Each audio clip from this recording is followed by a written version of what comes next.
The Greyhound bus pulled into Millbrook at 6:47 in the morning, right when the sun was just starting to turn the sky from gray to pink. Claire Morrison was the only passenger who got off. She stood on the cracked sidewalk with everything she owned in a plastic bag from the Georgia State Correctional Facility for Women. One change of clothes, a comb, $43 in cash, and a single brass key on a piece of twine worn smooth from 30 years of being held, turned over and held again. The bus driver gave her a long look before closing the doors. She had seen that look plenty of times in the past 3 decades. The look people give you when they are trying to figure out what you did. The look that says they have already decided. Claire was 64 years old. Her hair had gone completely white in prison, though it had been dark as coffee when she went in. Her hands, once soft from the lotions she used to keep on the counter of her family's store, were now rough and cracked from years of industrial laundry work. But her eyes were the same. Gray-green like the pond behind her grandmother's house, clear and steady and patient. She had learned patience in prison. She had had no choice. The town of Millbrook had not changed much in 30 years, and that was both a comfort and a cruelty. The hardware store still sat on the corner of Main and Oak, though the sign had faded and the owner had surely changed. The diner across the street still had the same red awning, a little more torn now, a little more tired. The church steeple still rose above the tree line at the end of the street, and somewhere behind it, the morning bells began to ring. Claire started walking. She knew exactly where she was going. She had dreamed about it every night for 30 years. Sometimes the dream was sweet. She would walk through the door, and everything would be just as she had left it. The wooden counter polished to a shine. The candy jars lined up in a row. Her father's voice calling from the back room. Her mother humming while she restocked the shelves. But most nights, the dream was different. Most nights she arrived to find the place burned to the ground, or bulldozed, or simply vanished, as if it had never existed at all, as if she had imagined her whole life before the trial. It took her 42 minutes to walk from the bus station to the edge of town, where County Road 7 split off toward the lake. Her feet remembered the way even when her mind wandered. Past the old elementary school, its playground rusted and empty. Past the cemetery where her parents were buried side by side, graves she had never been allowed to visit. Past the Henderson farm where the apple trees had grown tall and wild without anyone to tend them. And then, finally, there it was, Morrison's country store and gas station. Claire stopped walking. Her throat tightened and her eyes burned, but she did not cry. She had stopped crying somewhere around year 8. What was the point? Tears did not change anything. They did not bring back the dead or free the innocent or make the truth any less bitter. The gas station looked exactly like her worst dreams. A yellow condemnation notice was stapled to the front door. The ink faded but still legible. Unsafe structure. Entry prohibited by order of Millbrook County. Someone had spray painted over it in red. The word thief dripping down the weathered wood like blood. The two pumps out front had rusted into sculptures of decay, their hoses cracked and hanging like dead snakes. The windows were so thick with grime that she could not see through them. The wooden sign her father had carved by hand, the one that said Morrison's in letters he had burned into the oak, with a soldering iron hung at an angle, one chain broken swinging slightly in the morning breeze. Weeds had pushed up through every crack in the pavement. The concrete pad where customers used to park was now more vegetation than surface, with dandelions and ragweed claiming territory that had once been swept clean every morning before sunrise. The roof sagged in the middle, the paint once a cheerful red that her mother had chosen because she said it looked like a cardinal had faded to a brownish rust, peeling away in long strips that curled like old skin. It looked like a corpse, like something that had died a long time ago and been left to rot where it fell. Claire walked toward it anyway. The key still fit. She had been afraid of this moment. 30 years was a long time. Locks rusted. Wood swelled. Things changed. But when she slid the key into the deadbolt on the front door, the same deadbolt her father had installed in 1962, it turned with a soft click, as if it had been waiting for her. The door stuck swollen from years of rain and neglect. Claire put her shoulder into it, feeling the ache in her bones, and pushed. It gave with a groan that seemed to come from the building itself, releasing a breath of stale air that smelled like dust and mildew, and something else. Something older. Something that might have been the ghost of motor oil and penny candy and fresh coffee. She stepped inside. The morning light struggled through the filthy windows, casting everything in a dim gray wash. Claire stood in the doorway and let her eyes adjust. Let the memories crash over her like a wave she had been holding back for decades. The counter was still there, covered in dust so thick it looked like gray felt, but still there. The old cash register, a heavy brass thing that had belonged to her grandfather, sat exactly where she had left it on the morning the police came. She could see the shapes of the candy jars underneath their coating of grime, still lined up in a row, though the candy inside had long since turned to dust. The cooler in the back had died long ago, its glass doors fogged and dark. The shelves that had once held bread and canned goods and household supplies were empty now, just bare wooden planks covered in cobwebs. Something had made a nest in the far corner. She could see the pile of shredded paper and fabric. But whatever it was had long since moved on. And there on the wall behind the counter, exactly where it had always been, was the phone. It was an old rotary phone, avocado green, mounted to the wall, with a curled cord that hung down like a question mark. Her mother had ordered it from the Sears catalog in 1971, because she had seen one just like it in a magazine and thought it looked modern. Claire walked toward it slowly, her footsteps leaving prints in the thick dust on the floor. She reached out and touched the receiver, leaving a clean streak on the plastic. The phone line had been disconnected 30 years ago, along with the electricity and the water and everything else. She knew that. The severed wire lay coiled on the floor beneath it, like a dead thing.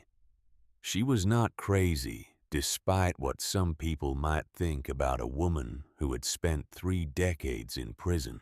But she also knew something else, something she had never told anyone, something that had kept her going through every endless night in her cell, through every humiliation, through every moment of despair. She knew the phone would ring again. Claire turned away from the phone and looked around the ruined store. This was all that was left of her life. This decay, this abandonment, 30 years of accusations she could not answer, 30 years of being called a thief, when she knew she had never taken a single dollar that was not hers. She set down her plastic bag on the dusty counter. She rolled up her sleeves, and she got to work. By noon, she had cleared a path from the door to the counter. It was not much, but it was something. She had found an old broom in the back room, its bristles worn down to almost nothing, and she had swept up 3 decades of dust and debris into a pile near the door. Her arms ached. Her back screamed. But she kept going. She found things as she cleaned. A photograph faded and water-damaged of her parents on their wedding day. Her father tall and proud in his suit. Her mother radiant in white holding a bouquet of wildflowers. A receipt book from 1989, the last year of business, with her own handwriting recording sales of cigarettes and milk and lottery tickets. A child's toy, a small plastic horse that must have been dropped by some long-ago customer and kicked into a corner. And she found the cabinet. It was behind the counter, built into the wall with the door that had swollen shut over the years. Claire had forgotten about it. Her father had called it the safe, though it was not a real safe, just a wooden cabinet with a good lock. He had kept important papers in there. The deed to the land, insurance documents, tax records. She tried to open it, but the door would not budge. The wood had expanded with years of moisture and neglect. She would need tools, and she did not have any. She added it to the list in her head. Tools, cleaning supplies, food, water since the pipes were surely frozen or burst. A way to stay warm at night since October in this part of Georgia got cold fast. She had $43. The reality of her situation settled over her like a weight. She had no money, no family, no friends except maybe for Vernon Hartley, if he was still alive and still remembered her. She had a criminal record and an orange jumpsuit and a face that people in this town would remember, and not kindly. She had a building that was more ruin than shelter on land that powerful people had been waiting 30 years to claim. What she did not have was a choice. This was the only place she could go, the only thing that still belonged to her if it even did, the only piece of her old life that had survived. She had made a promise to her father, even if she had not understood it at the time. When the phone rings, you answer. Claire looked at the avocado green phone on the wall. Dead for 30 years. Disconnected, forgotten, left to gather dust like everything else. But her father had known something. He had known, and he had tried to tell her. And then Earl Grayson had made sure she could not hear. 30 years was a long time to wait. But Claire Morrison was good at waiting. She picked up the broom and kept sweeping. The sun was setting by the time she stopped working. Her whole body hurt in ways she had forgotten were possible. Prison had kept her active. She had worked in the laundry, lifted heavy loads, walked the yard. But this was different. This was the kind of tired that came from doing something that mattered. She sat on an overturned crate near the window and watched the sky turn orange, then pink, then purple. The road was quiet. Only a few cars had passed all day, and none of them had stopped. Most of them had slowed, though. She had felt their eyes on the building, on the woman in the prison clothes working alone in the ruins. Let them look. Let them wonder. She did not care anymore what people thought. A car did slow down, just as the last light was fading from the sky. A small sedan, old, but well-maintained. It pulled to the side of the road and stopped. A woman got out, gray-haired, wearing an apron under her coat, carrying a paper bag and a thermos.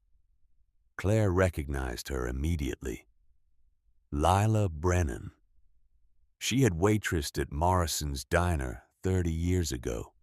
She must be the manager now, given the apron and the confident way she walked.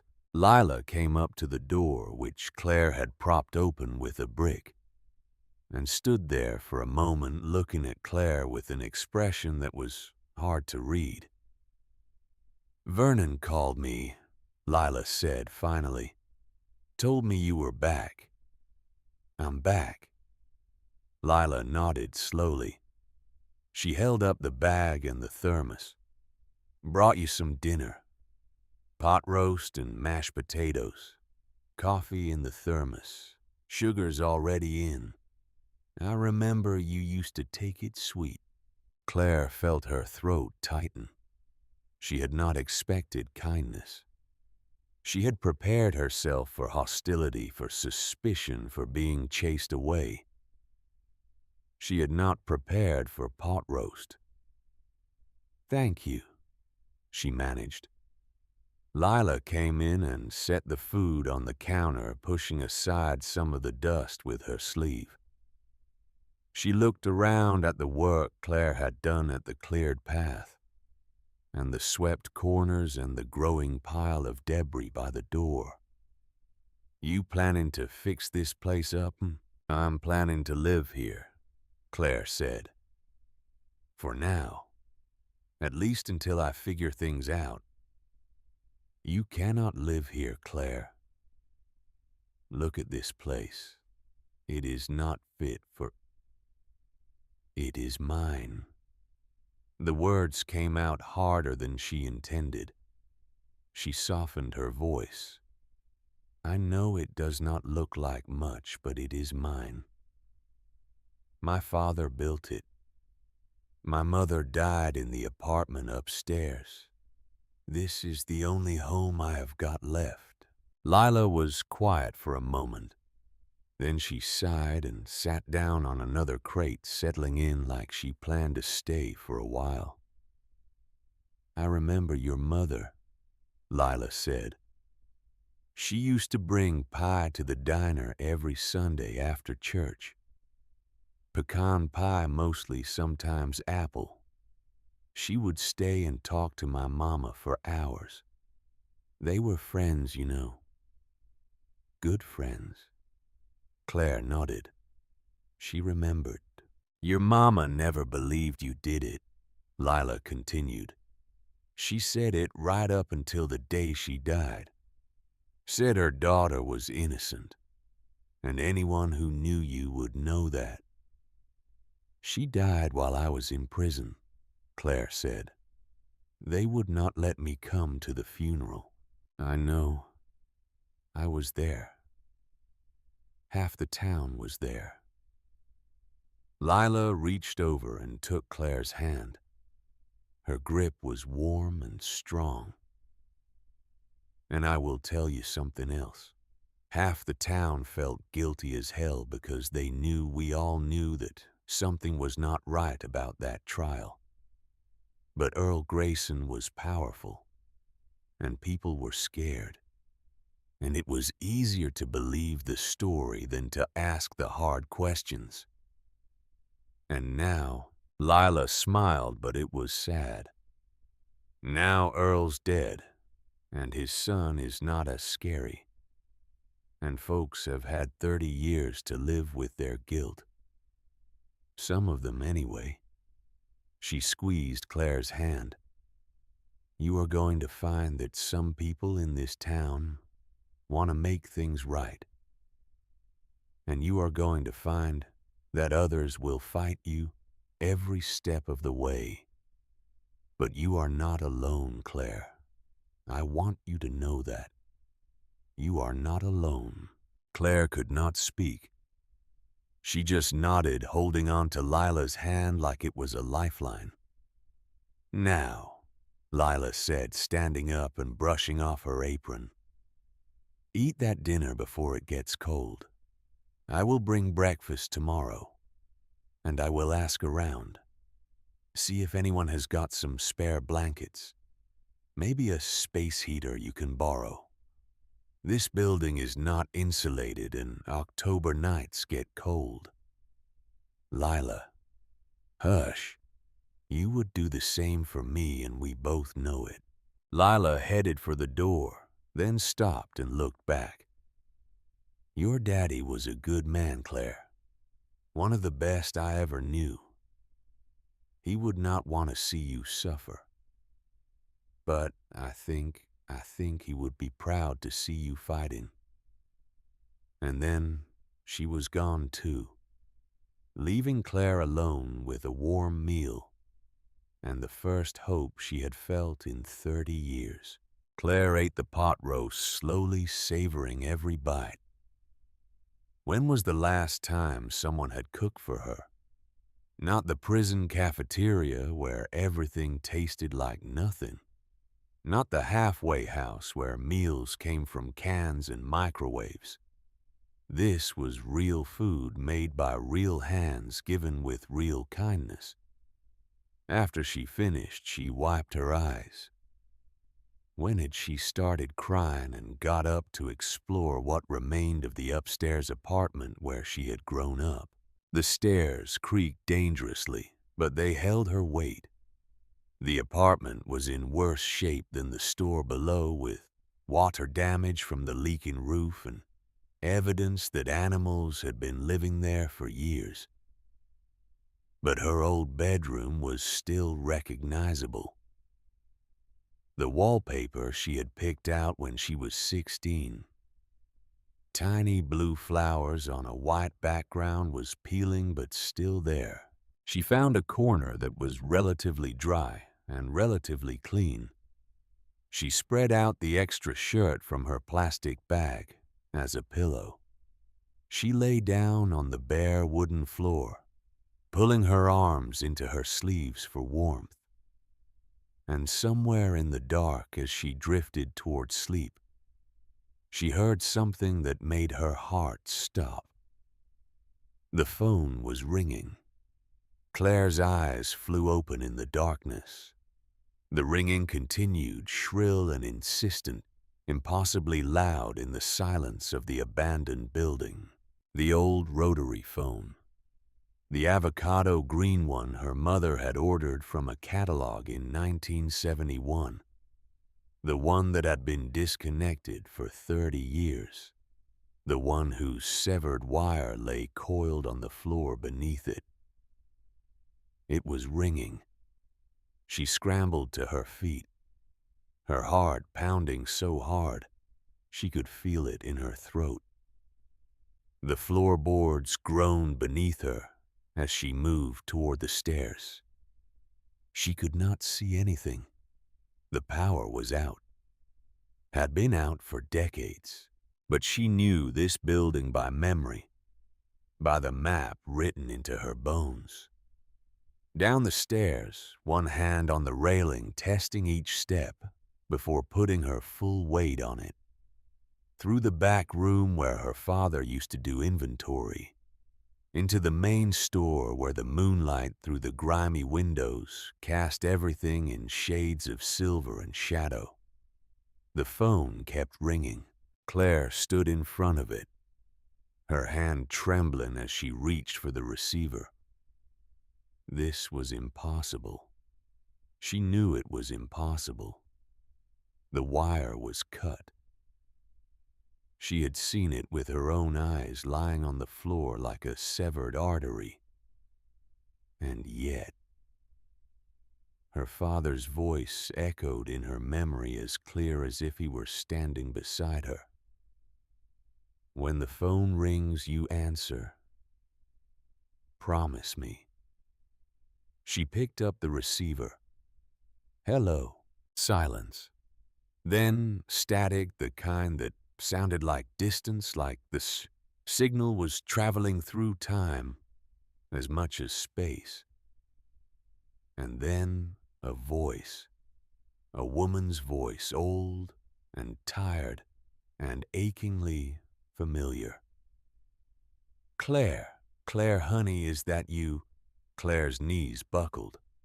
She grabbed the counter to keep from falling. Mama. But that was impossible. Her mother had died 12 years ago, alone in a nursing home, while Claire sat in a prison cell 200 miles away, denied permission to say goodbye. Listen to me, baby. The voice was fading, crackling with interference. I do not have much time. You need to find the letters. Your daddy's letters. They are in the cabinet behind the false back. He hid them there before he died. They will tell you everything. Everything the Graysons took from us. Mama, I do not understand. The well, Claire. It was never dry. Your daddy found something down there. Something valuable. And Earl Grayson found out. That is why they did what they did. That is why they took everything from us. The static grew louder, swallowing the words. Mama, wait. I love you, baby. I always believed in you. Now you find those letters, and you make them pay for what they did. The line went dead. Claire stood frozen, the receiver still pressed to her ear, listening to nothing. Her whole body was shaking. Sweat had broken out on her forehead despite the cold. Had she imagined it? Was she finally losing her mind after 30 years? Prison did that to people sometimes. Made them see things, hear things, believe things that were not real. But the phone was real, heavy and solid in her hand, and when she looked down at the base of it, she saw something she had not noticed before. A small red light, barely visible in the darkness, blinking slowly. The phone was connected to something. Claire did not sleep the rest of that night.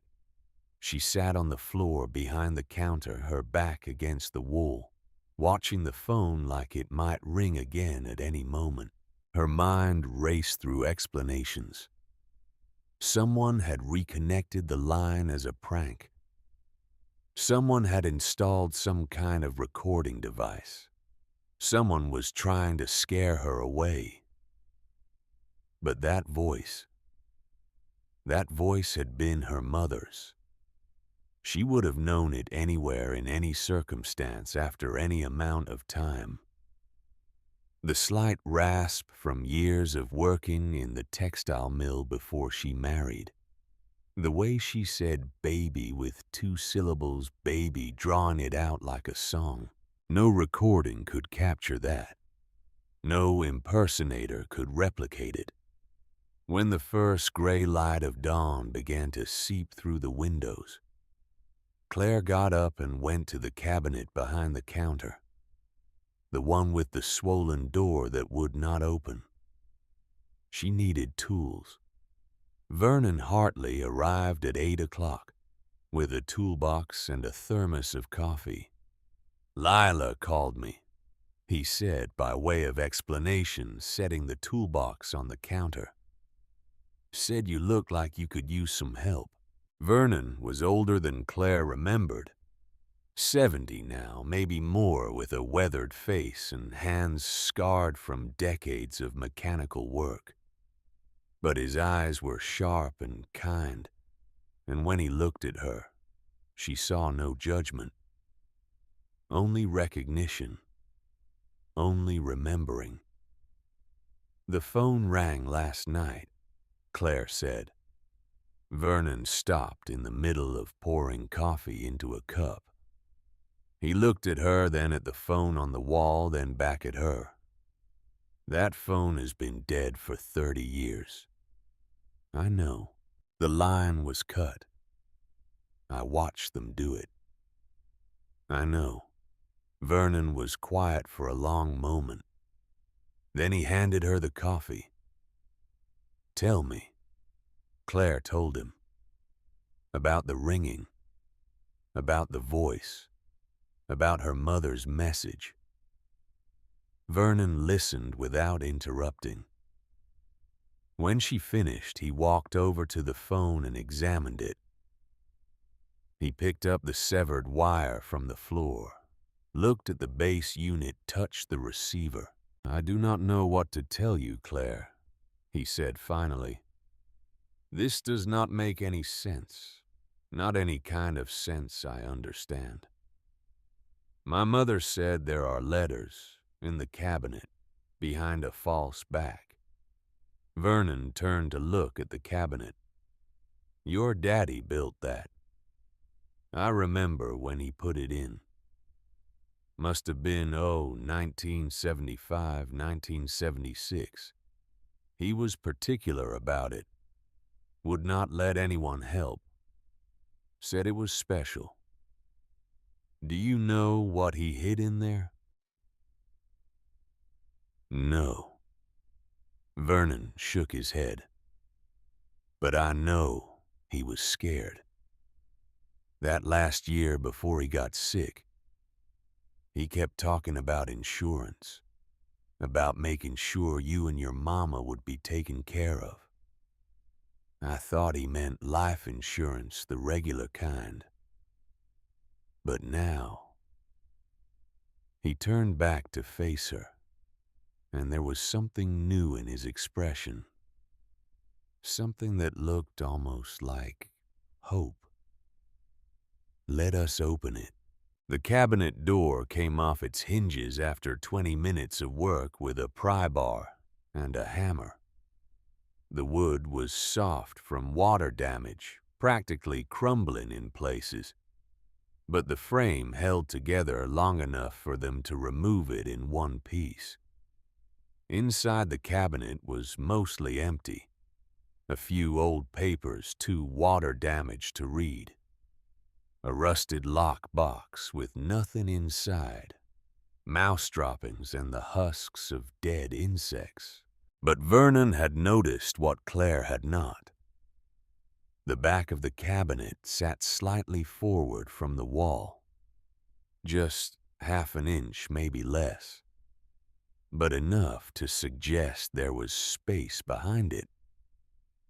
"Hand me that screwdriver." 5 more minutes and the false back came loose. Behind it was a metal box about the size of a shoebox wrapped in plastic that had kept it dry all these years. Claire pulled it out with trembling hands and set it on the counter. "You should open it alone," Vernon said quietly. "Whatever is in there, it is for you." "No." Claire shook her head. "You were his friend. You have believed in me when no one else did. You should see this too." She unwrapped the plastic and opened the box. Inside were letters, dozens of them written in her father's careful handwriting addressed to her. Each envelope was dated starting 6 months before his death and continuing right up until the week he went into the hospital for the last time.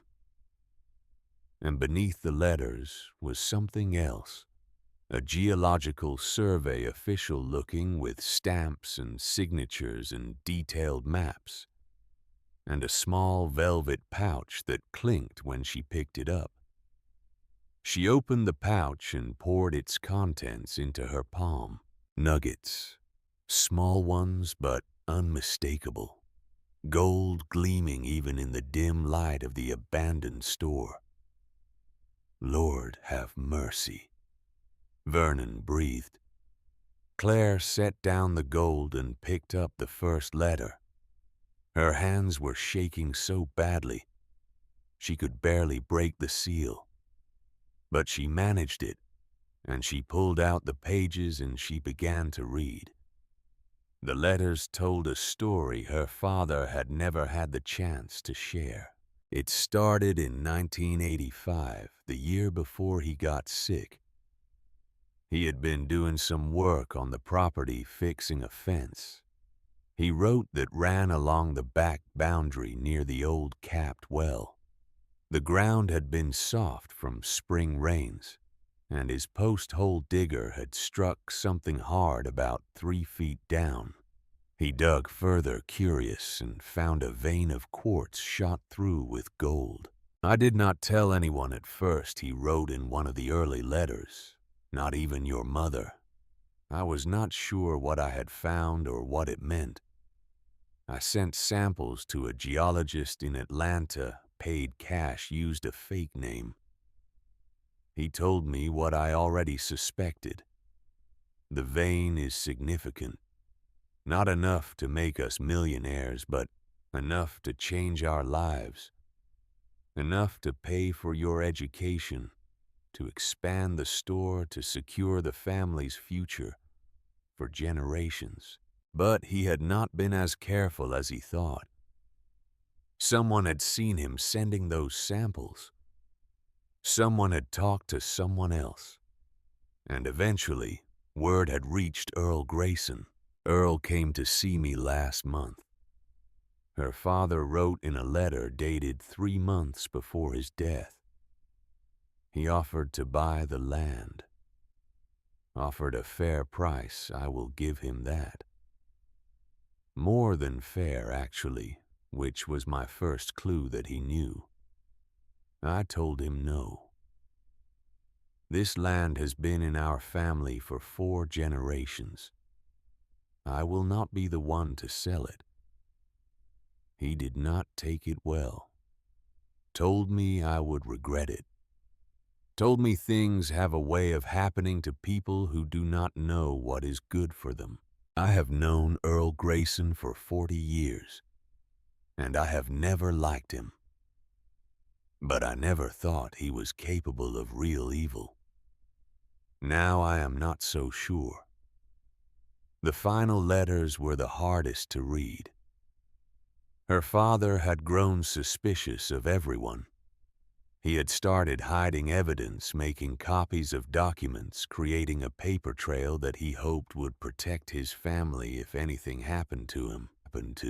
He had written down everything he knew about Earl Grayson's attempts to acquire the land. The bribes, the threats, the systematic campaign to isolate the Morrison family from their neighbors and friends. I am sick, Claire, he wrote in the last letter. The doctors say it is cancer, and I do not think I have long. I wanted to tell you all of this in person, but I am running out of time, and I am afraid. I am afraid of what they might do if they know I have told you. So I am hiding these letters where only you will find them. The phone, Claire. I have set it up so that your mother can reach you. No matter what, no matter where you are, it is connected to something bigger than wires, something I do not fully understand myself. But when it rings, you answer. You answer, and you listen, and you fight. They are going to try to take everything from us. I can feel it coming. But they do not know about the letters. They do not know about the evidence. And they do not know my daughter. You are stronger than they are, Claire. You are smarter. You are better. And when the time comes, you will make things right. I love you. I am sorry I could not protect you better. But I believe in you. I have always believed in you. Claire set down the final letter and wept. Vernon sat with her while she cried. He did not try to comfort her with words. He understood that some grief was too big for that. He just sat beside her, a steady presence, waiting for her to find her way through. When she finally stopped, when the tears had run dry and her breathing had steadied, she looked at him with eyes that burned with something fiercer than sorrow. "They killed him," she said. "Earl Grayson killed my father." "We do not know that for certain," Vernon said carefully. "The cancer, it came on so fast. Everyone said so at the time. 1 month he was fine, the next he was dying." Claire picked up one of the letters pointing to a passage. "He says here that Earl had connections in the medical community, that he had heard rumors about people getting sick after crossing the Graysons. What if—" She could not finish the sentence. The possibility was too monstrous. "Even if that is true," Vernon said, "proving it after all this time would be almost impossible. Maybe. But proving the fraud, proving that they set me up, that might not be." Claire gathered the letters, the geological survey, and the gold nuggets and placed them carefully back in the box. "What are you going to do?" Vernon asked. Claire looked around the ruined store, at the work she had done and the work still left to do. She thought about her mother's voice on the phone, impossible and real. She thought about 30 years of her life stolen, 30 years of watching the world move on without her, 30 years of being told she was a thief and a liar, when she knew she was neither. "I'm going to finish cleaning this place up," she said. "I'm going to make it a home again. And then I'm going to find out exactly what the Graysons took from us. And I am going to take it back." Vernon nodded slowly. "That will not be easy. Marcus Grayson may not be as mean as his daddy, but he has got money. Lawyers, connections.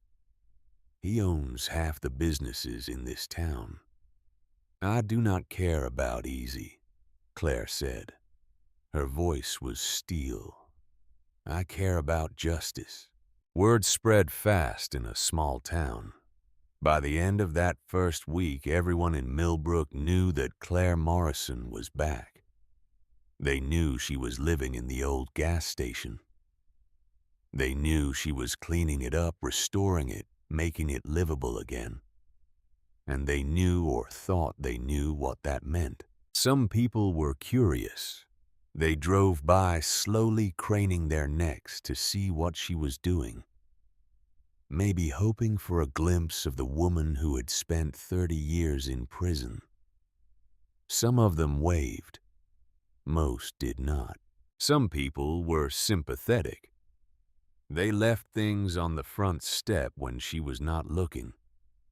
A bag of groceries, a box of cleaning supplies, a warm blanket still in its plastic packaging. Claire never saw who left these gifts, but she felt their weight. Small kindnesses from people who maybe felt guilty, or maybe just remembered who she used to be. and some people were hostile.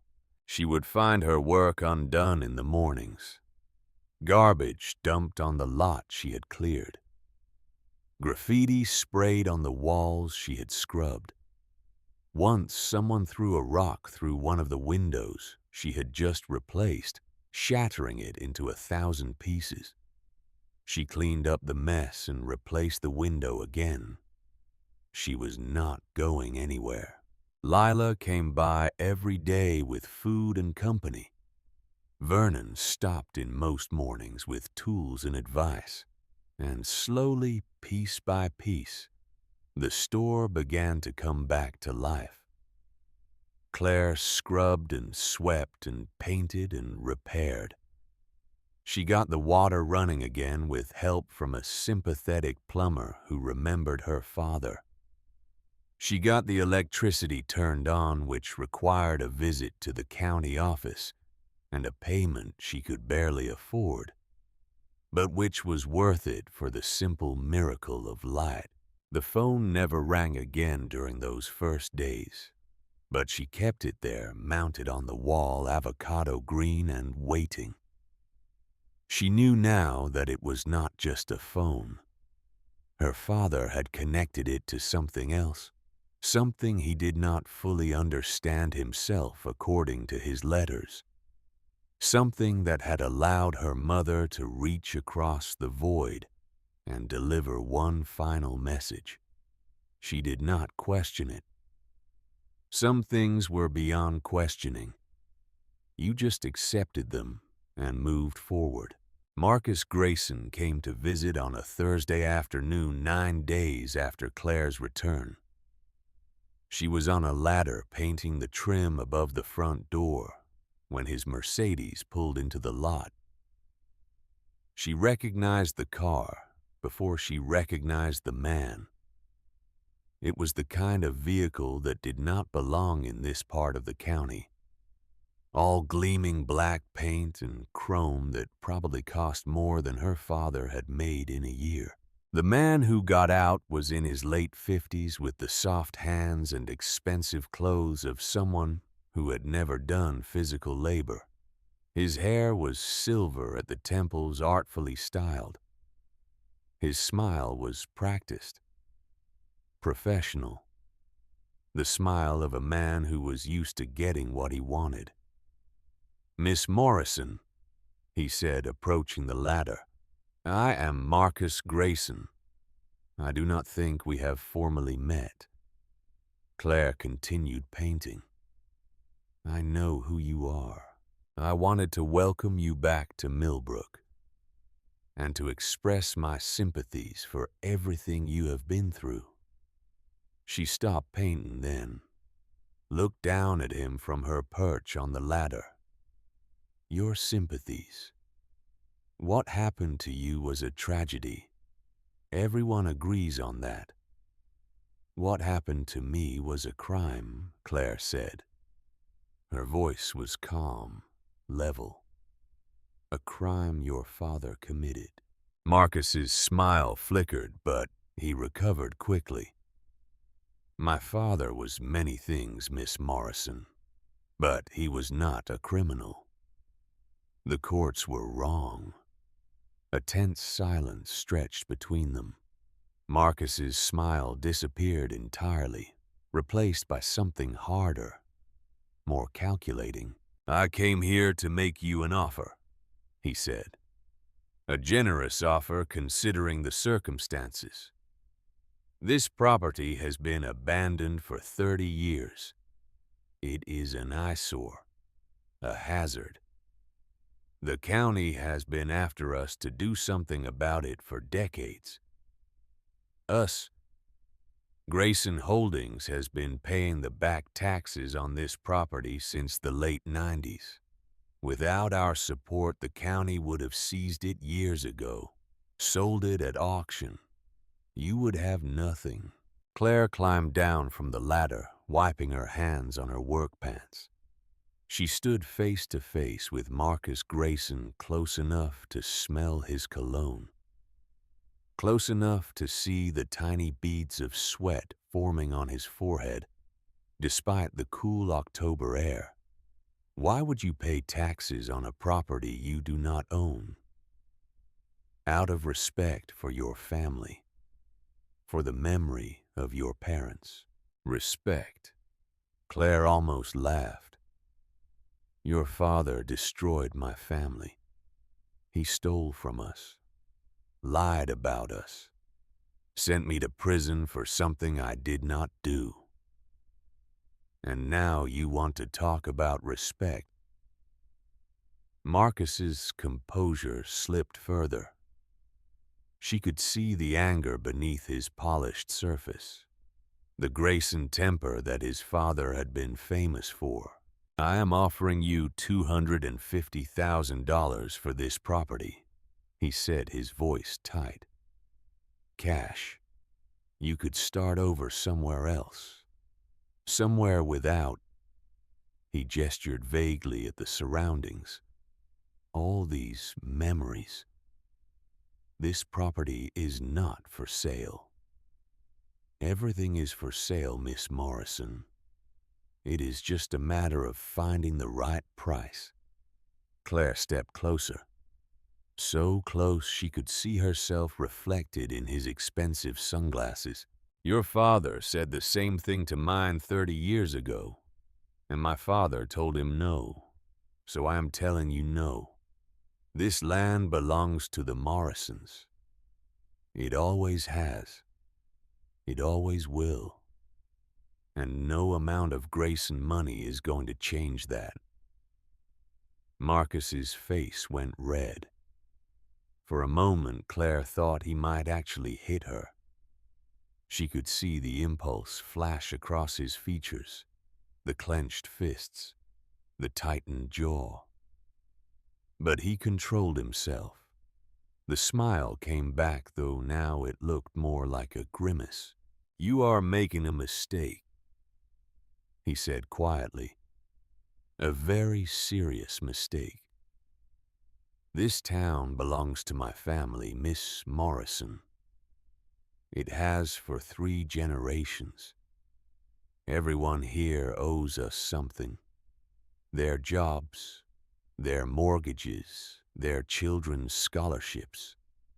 One word from me and you will find yourself very alone indeed. I have been alone for 30 years, Claire said. I am used to it. She turned her back on him and climbed back up the ladder. I came here trying to be reasonable, Marcus called after her. I came here offering you a way out, a chance to walk away with something. But if you want to do this the hard way, fine. We will do it the hard way. Claire dipped her brush in the paint can and resumed her work on the trim. Do not say I did not warn you, Marcus said.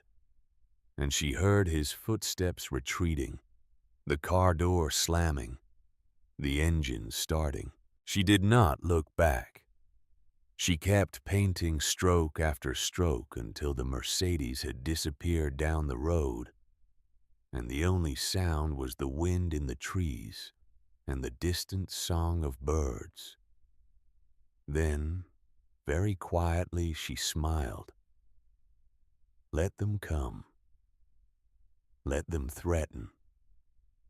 Let them do their worst. She had her father's letters. She had the truth. And she had something the Graysons had never counted on. She had nothing left to lose. That night, Claire sat at the counter going through the geological survey again, trying to understand what her father had found. The document was technical, filled with terms she did not fully comprehend. But the conclusion was clear enough. The gold vein ran deep. According to the report, it originated somewhere beneath the old well and extended in a northwesterly direction, possibly for hundreds of feet. The geologist had estimated its value at several $1 million, assuming it could be accessed without prohibitive cost. Several $1 million sitting beneath her feet all these years. No wonder the Graysons had been so desperate. No wonder they had paid the taxes, kept the property tied up, waited for the right moment to swoop in. They had known about the gold all along. They had killed for it. Or at least she believed they had. And they had stolen 30 years of her life to get it.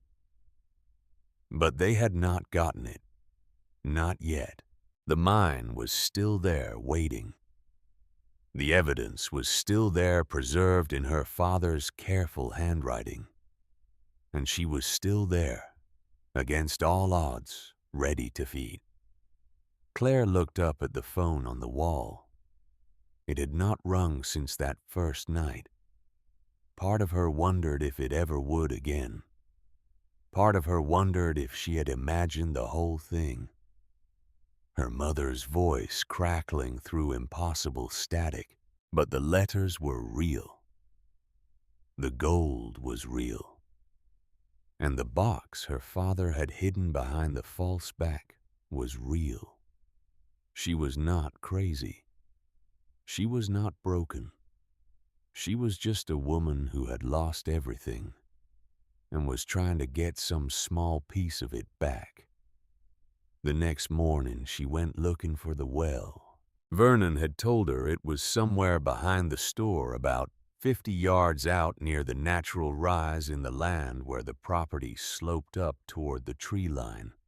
Her grandfather had capped it in 1955, claiming it had run dry. But according to her mother's voice on the phone, according to her father's letters, the well had never been dry. It had been sealed for other reasons. Reasons her grandfather had taken to his grave. Claire pulled on the work gloves Lila had brought her and started clearing brush. The October morning was cool, but not cold, and the work warmed her quickly. She cut away brambles and pulled up weeds and hacked at saplings that had taken root over 3 decades of neglect. By noon, her arms were scratched and bleeding.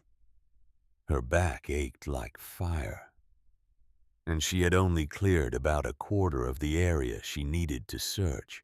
She was resting against a tree drinking water from a bottle when she heard a truck pull into the lot. Vernon's pickup, old and paint-faded, but running smooth as ever. He got out carrying a thermos and a paper bag. "Lila sent lunch," he said. "Said you have been out here since dawn and probably forgot to eat." Claire had forgotten to eat. She took the bag gratefully and found a sandwich, an apple, and cookies wrapped in wax paper. "Thank you." Vernon looked at the area she had cleared, then at the overgrown field beyond. "You are looking for the well." "I am. I told you where it is, more or less. But Claire, I have got to ask. Why? What do you think you are going to find down there?" "The truth," she said simply. "My father found something. Something that made the Graysons willing to kill for it. I need to know what that was. The gold is part of it. But I think there is more. My mother said the well was never dry. My father wrote about it like it was important, like it connected to something bigger. I need to see for myself." Vernon was quiet for a long moment. Then he sighed and went back to his truck. He returned with a machete and a pair of heavy-duty work gloves. "Then let us find it." Together they worked through the afternoon. Vernon was 70, but he was strong and he knew how to clear land. He showed Claire how to cut at the base of the saplings, how to pull the roots without throwing out her back, how to pile the debris so it could be burned later. By late afternoon, they had found it. The concrete cap was exactly where Vernon remembered, about 50 yards behind the store, slightly elevated on a natural rise. It was 4 feet across, cracked and weathered, overgrown with moss and lichen, but still solid after all these years. Her grandfather had done good work, but it was the markings that made Claire stop and stare. Etched into the concrete, barely visible beneath the moss, were symbols. Strange symbols. Geometric patterns that did not look like anything she recognized. They might have been made when the cap was poured, or they might have been added later.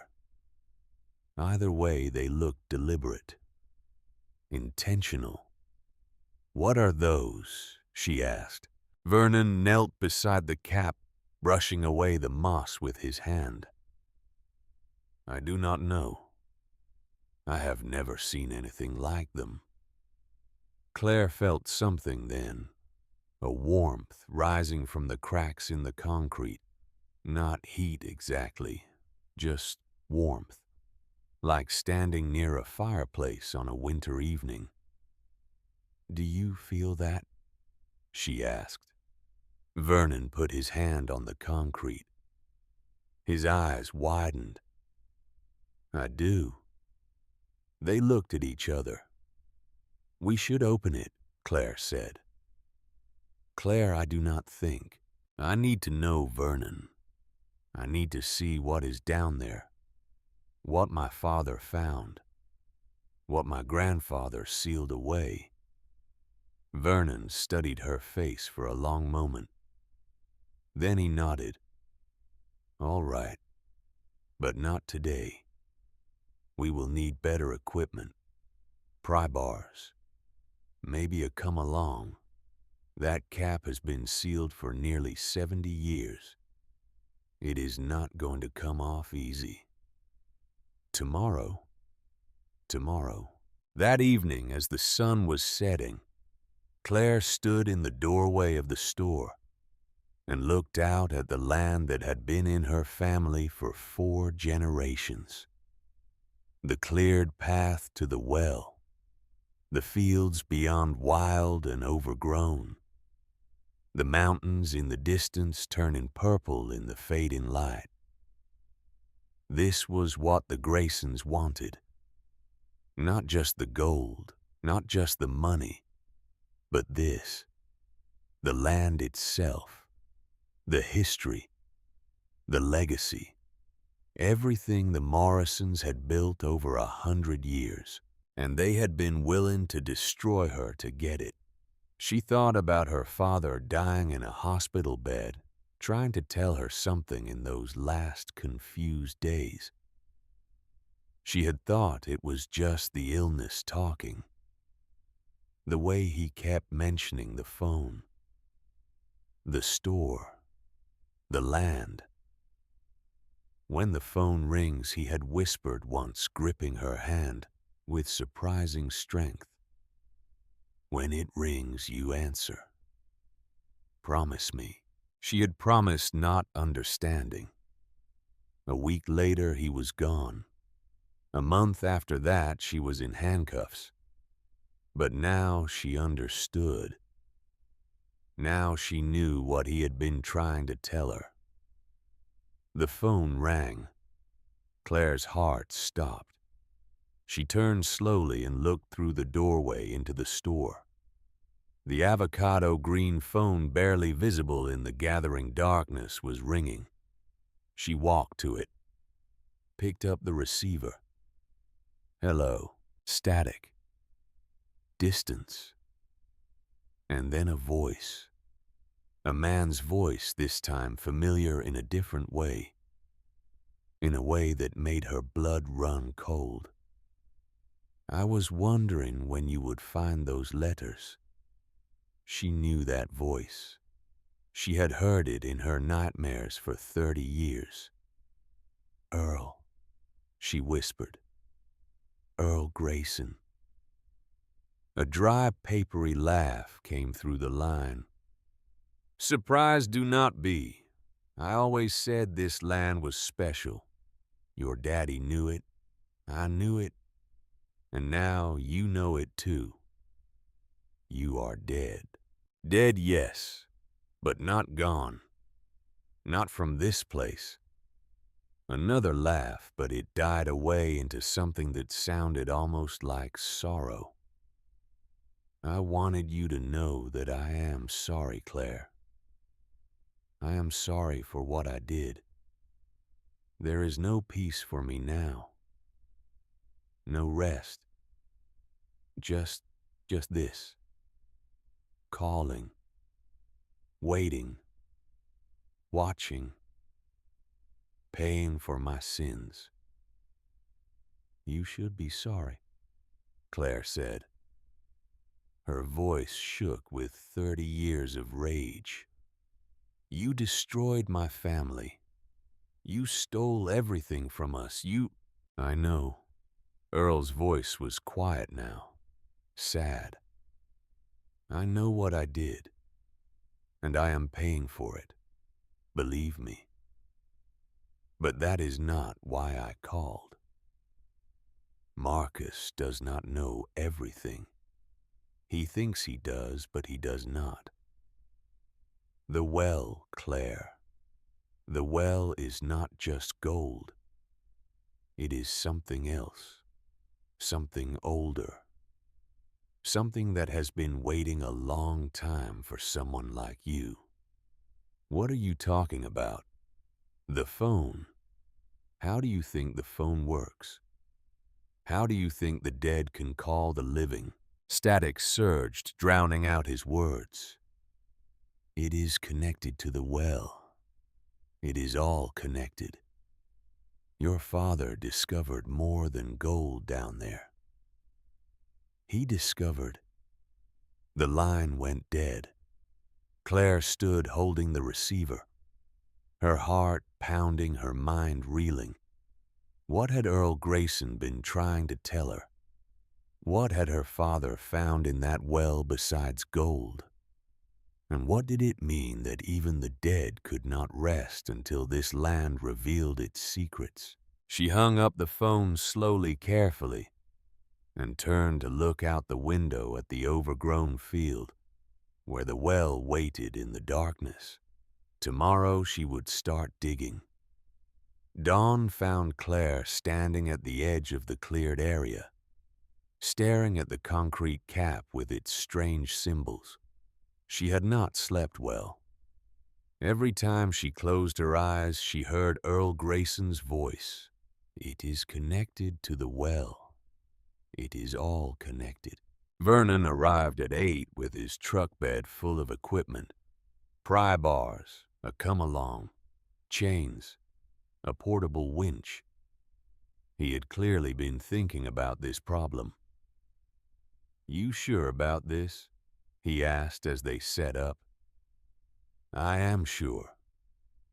They worked in silence, attaching the chains, setting the winch, testing the leverage points. The concrete had fused to the stone beneath it over decades, and the seal was strong. But nothing lasts forever. After 2 hours of effort, of straining and cursing and readjusting, the cap shifted. Just an inch. But it was enough. Vernon looked at Claire. Once we open this, there is no going back. I know. They pulled again. The cap shifted further. And then, with a groan that seemed to come from deep in the earth itself, it broke free. Claire had expected darkness. She had expected the dank smell of stagnant water, the musty breath of a sealed space. What she got was light, soft golden light emanating from somewhere deep below, a glow that had no business existing in a well that had been sealed for nearly 70 years. Vernon stepped back. That is not possible. Claire leaned over the opening, squinting against the glow. The well shaft was about 15 feet deep, lined with stones her grandfather had placed by hand. At the bottom, instead of water, there was a chamber. She could see the edges of it, the hint of a larger space opening up beyond the narrow shaft. And in that space, something glowed. "We need to call someone," Vernon said. His voice was shaking. "Document this properly. Get a team. This is beyond us, Claire." "There is no time," Claire said. "The Graysons tried to survey this land yesterday. They will try again. They will get a real court order, a real legal process. If we do not find out what is down there before they do, then they will take it," Vernon finished. "Just like they tried to take everything else." Claire was already looking around for something to use as a rope. Vernon's truck had a tow strap, but it was not rated for climbing. Too much stretch. Too much risk. "I have got climbing gear in my truck," a voice said from behind them. They both spun around.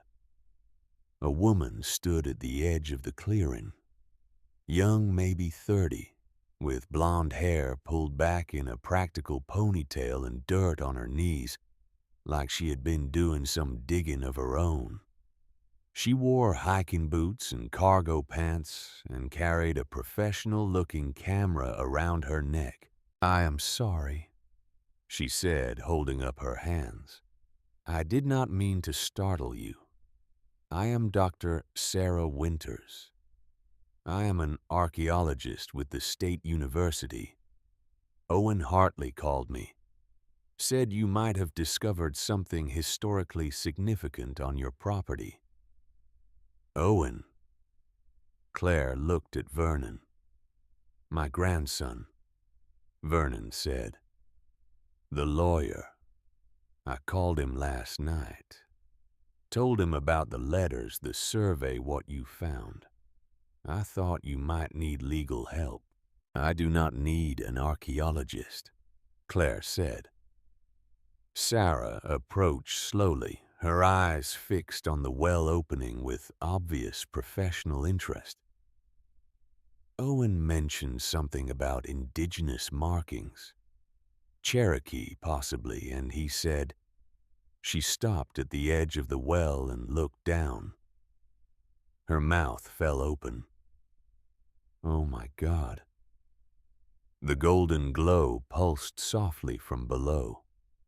Sarah looked up at Claire. "How long has this been sealed?" "Since 1955. And there is a light source down there. Electricity chemical reaction? I do not know. That is why I need to go down." Sarah crouched beside the well, examining the symbols on the cap. She pulled out her phone and started taking pictures. These are not Cherokee. They are older. Much older. Pre-Columbian, if I had to guess. The indigenous peoples of this region had extensive oral traditions about sacred sites. Places where they believed the boundaries between worlds were thin. "Spirit wells," Claire said, remembering something from her father's letters. Sarah looked up surprised. "You know about that?" "I am learning." Sarah stood, brushing off her hands. "Look, Miss Morrison, I know this must seem overwhelming. You have got land disputes and legal battles and who knows what else going on.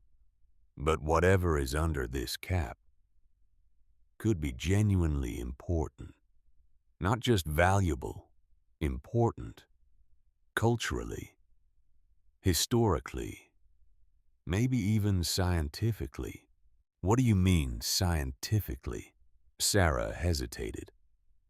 "There are stories from researchers who have studied sites like this about anomalous readings, equipment malfunctions, phenomena that do not fit our current understanding of physics. Like phones that ring without being connected, Claire said quietly. Sarah's eyes widened slightly. Owen mentioned something about that. I thought he was exaggerating. He was not. They stood in silence for a moment, looking at the well cap with its mysterious symbols. Help me open it, Claire said finally. I need to know what is down there. And if it is as important as you think, then having a professional archaeologist document it can only help. Right. Sarah considered this. If I do this, I am not just here to take notes. I need your word that whatever we find, we protect it. We do not exploit it. We do not let anyone misuse it. You have my word. Sarah nodded. Then let me get my gear. It took both of them, plus Vernon and a crowbar, and 2 hours of effort to break the seal on the well cap completely. The concrete had fused to the stone beneath it over decades, and the metal handles had rusted almost solid. But eventually, with a groan that sounded almost like a sigh, the cap came free. They set up Sarah's climbing equipment. She had professional rope rated for far more weight than Claire carried. She had a harness and a belay system and anchor points. She rigged everything with the practiced efficiency of someone who had done this many times before. I should go first, Sarah said. I have got training. I know what to look for. No, Claire said. This is my family's land, my father's discovery. I go first. Sarah looked like she wanted to argue, but something in Claire's expression stopped her. All right, but you wear the harness, and Vernon and I both control the belay. If anything feels wrong, you come up immediately. Understand? I understand. Claire stepped into the harness. Sarah showed her how to clip in, how to lean back, how to walk down the shaft, using her feet against the stone wall. Vernon would hold the rope from the surface, controlling her descent. Ready? Sarah asked. Claire looked down into the shaft. The golden glow was brighter now, pulsing softly like a heartbeat. Ready. She lowered herself over the edge. The descent was slow, careful. The stone walls were damp, but not wet, and the air smelled strange. Not musty or stale, but clean, almost sweet, like honey and old paper, and something else she could not identify. The glow grew brighter with every foot she descended. 15 feet down, her boots touched bottom. She unclipped from the rope and turned slowly to take in her surroundings. The chamber was roughly circular, maybe 20 feet across, with a ceiling that arched overhead like a natural cathedral. The walls were covered in paintings, ancient paintings faded but still visible in the golden light. Figures in ochre and charcoal depicting scenes she did not fully understand. People gathered around a central point, light emanating from the earth, hands raised in reverence or supplication. And in the center of the chamber, on a natural stone pedestal, sat the source of the glow. It was a crystal, or something like a crystal, roughly the size of a human head, faceted in ways that seemed to defy geometry. And it pulsed with that soft golden light. bright enough to illuminate the entire chamber. Claire approached it slowly, her breath catching in her throat. As she got closer, she began to hear something. Voices. Faint at first, like whispers from another room, but growing clearer. She recognized some of them. Her mother, her father, her grandmother who had died when Claire was 12. And underneath those familiar voices, older ones. Voices that spoke in languages she did not understand. That seemed to come from the stone itself. The phone, Claire murmured, understanding dawning. This is how the phone works. This is what my father found. She reached out toward the crystal. Claire, wait. Sarah's voice echoed down from above, but Claire's fingers had already brushed the surface. The world went white. She was standing in the chamber. But the chamber was different now. The paintings on the walls were fresh, vivid. The stone beneath her feet was smooth, worn by centuries of feet that had walked here before the well was even dug. And her father stood before her. Henry Morrison looked exactly as she remembered him from before the sickness. Tall and strong with kind eyes and work-roughened hands. He was not a ghost exactly, not transparent or ethereal, but he was not quite solid either. He existed in the space between, connected to this place by something Claire did not fully understand. Vera, he said, smiling. Then he caught himself.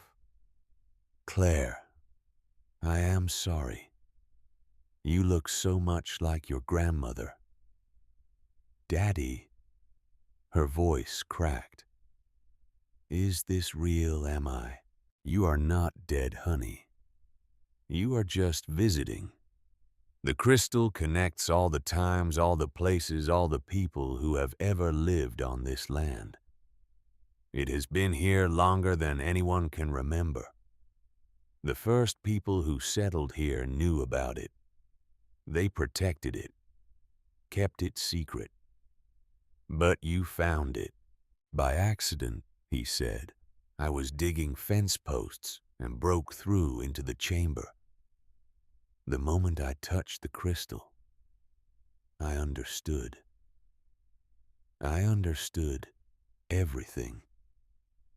What the land was worth. What the Graysons would do to get it. What would happen to you? Tears streamed down Claire's face. If you knew, why did you not stop it? Why did you not warn me? I tried, baby. I tried so hard. His voice broke. But the crystal does not change what happens. It just shows what is, what was, what could be. I saw your suffering and I could not prevent it. All I could do was leave you the tools to find justice when it was over. The letters, the phone connection. He nodded. The phone is linked to the crystal. Anyone who has touched it can use it to communicate across the boundary. That is how your mama reached you. That is how Earl Grayson warned you. Earl Grayson. Claire's hands tightened into fists. He said he was sorry. He is sorry. Dying does not erase guilt. It clarifies it. Earl has been trapped in his remorse for 6 years now, watching his son make the same mistakes he did. Her father's expression grew serious. But that is why you need to be careful, Claire. The crystal shows truth. It connects souls. but it also attracts people who want to use its power for the wrong reasons. The Graysons. Earl never knew what was really down here. He just knew the gold was valuable. But Marcus has been researching. He has found records, stories, hints about what makes this land special. If he gets his hands on the crystal, the world began to fade. The bright chamber dimming around the edges. "Wait," Claire said desperately. "Do not go. I have so many questions." "The crystal can only hold you for a few minutes," her father said. "Any longer and you would be lost between worlds." He pulled her into a hug and she sobbed against his chest like she was a child again. "I am so proud of you, baby girl. You survived. You stayed kind. You never gave up. I missed you so much. I know. I have been watching. I have always been watching." He pulled back, holding her face in his hands. "Now, go back. Find the documents in the chamber. There is a stone box in the eastern alcove. It has everything you need to prove what the Graysons did.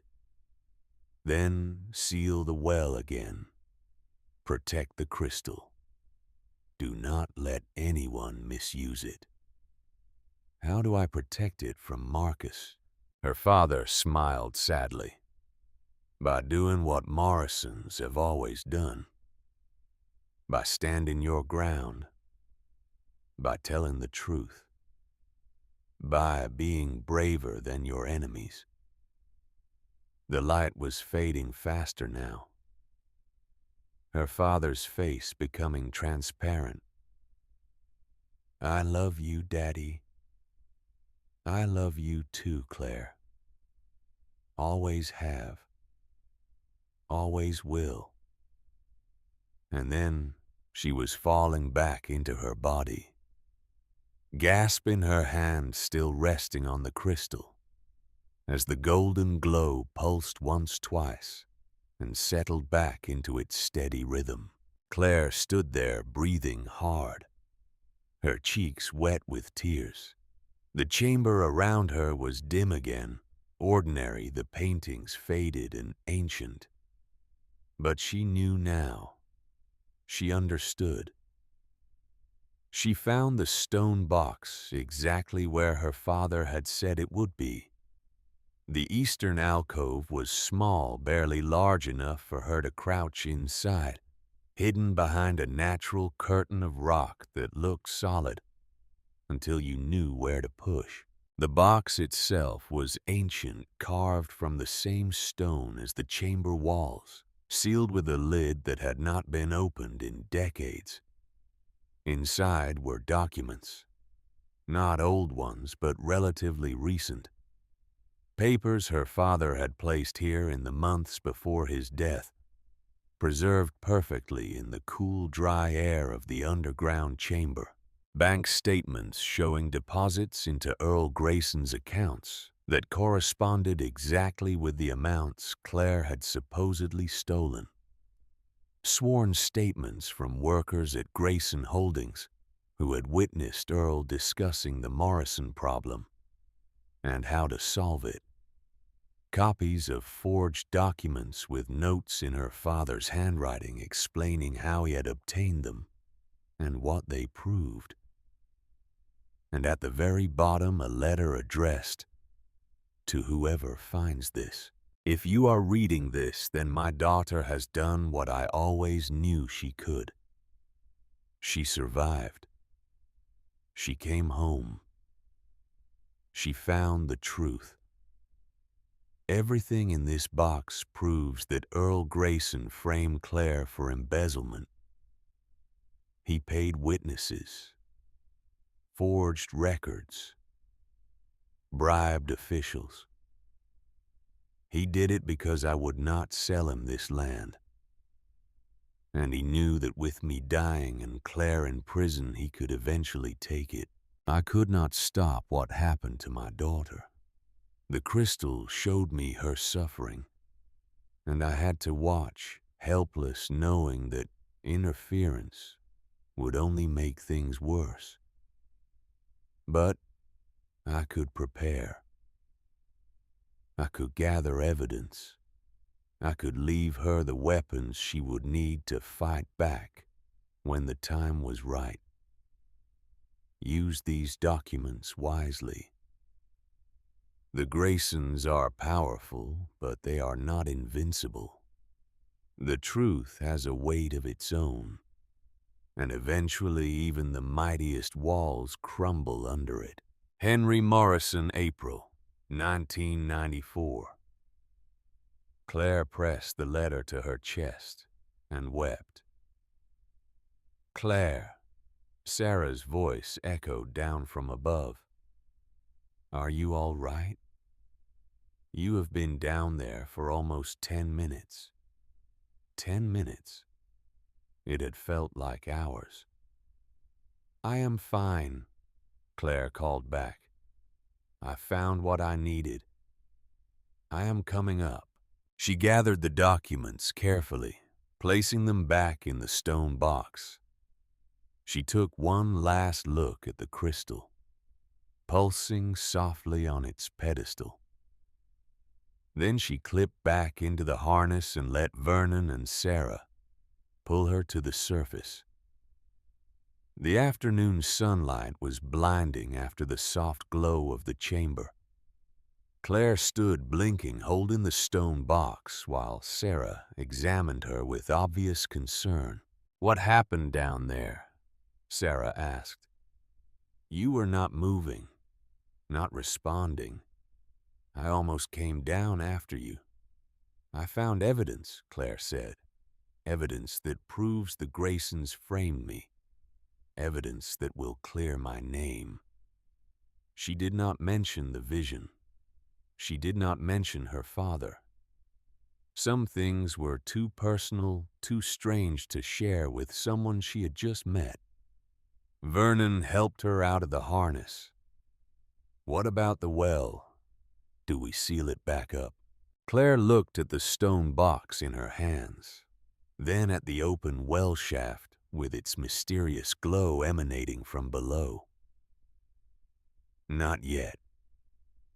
Sarah, you said you wanted to document this, to protect it. Yes. Then document it. Take your pictures. Make your notes. Record everything about the paintings, the symbols, the structure. But the crystal itself. Claire met Sarah's eyes. The crystal stays secret. No measurements, no samples. No telling anyone what is really down there. Can you do that? Sarah was quiet for a long moment. You saw something, did not you, when you touched it? Yes. What? The truth. Claire said simply. I saw the truth. Sarah nodded slowly. All right. I will document the chamber. I will keep the crystal secret. But Claire, eventually, someone is going to ask questions. The university, the press, the Graysons. We need to be ready for that. I know. But first, we need to get this evidence to someone who can use it. Vernon was already pulling out his phone. Owen, my grandson. He is the lawyer.